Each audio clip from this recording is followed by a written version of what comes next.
What's going on, everybody?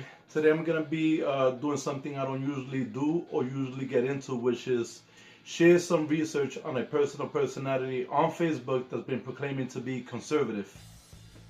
For the past few months, I've been seeing a certain personality that I can honestly say came out of nowhere. And all of a sudden, boom, the person is on InfoWars with Alex Jones this week, talking about people who, according to her, have launched a smear campaign against her. Now, this kind of struck me as odd for two reasons. Reason number one, I've been a Trump supporter since day one, and I've never heard of this woman, whose name by the way is Candace Owens, and she goes by the Facebook and Twitter name Red Pill Black. Secondly, after listening in, I got enticed by the question, why would Alex Jones take the time out to help clear the name of a Facebook personality? I ran across some information so disturbing that I just could not bring myself to believing that Alex Jones, the voice of conspiracy theories, was not aware existed. Now, take into mind that she's also been interviewed by Paul Watson, Steven Crowder, and many others, which is an anomaly to me because of the following reasons. First of all, Candace Owens has less than 14 videos on YouTube. She's already become a YouTube hit with 147,000 followers that she only picked up after she tapped into the Trump support base and millions of views on Facebook and Twitter. But who was Candace Owens, aka Red Pill Black, before her slight transition into the right? Well, to begin, Candace Owens was a liberal Democrat who only as of recently, maybe a few months ago, started claiming to be conservative.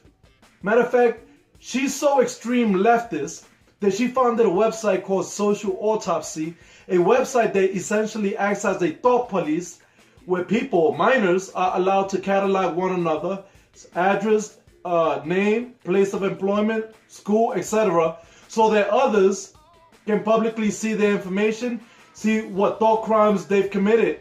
And in essence, it encourages possible shaming if the person is in that thought crime person's vicinity. Don't believe me? Let's hear it from the horse's mouth.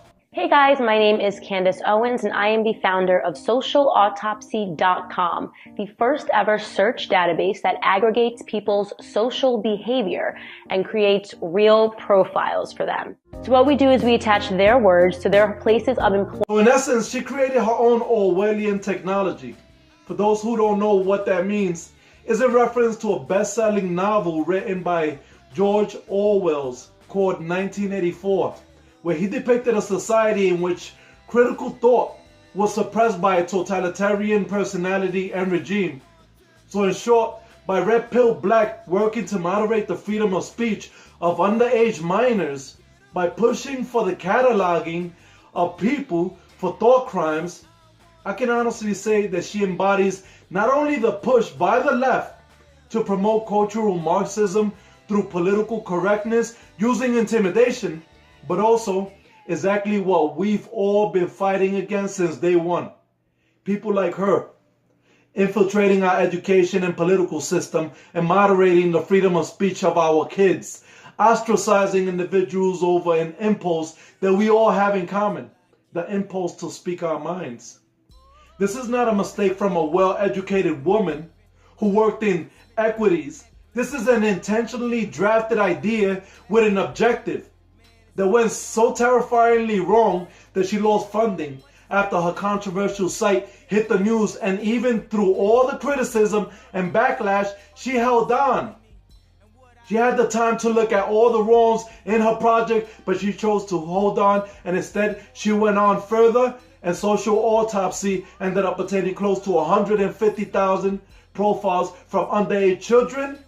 And she only decided to start deleting this nefarious website this week after she realized people were looking into and questioning how conservative the Red Pill Black really is. I don't care who you are.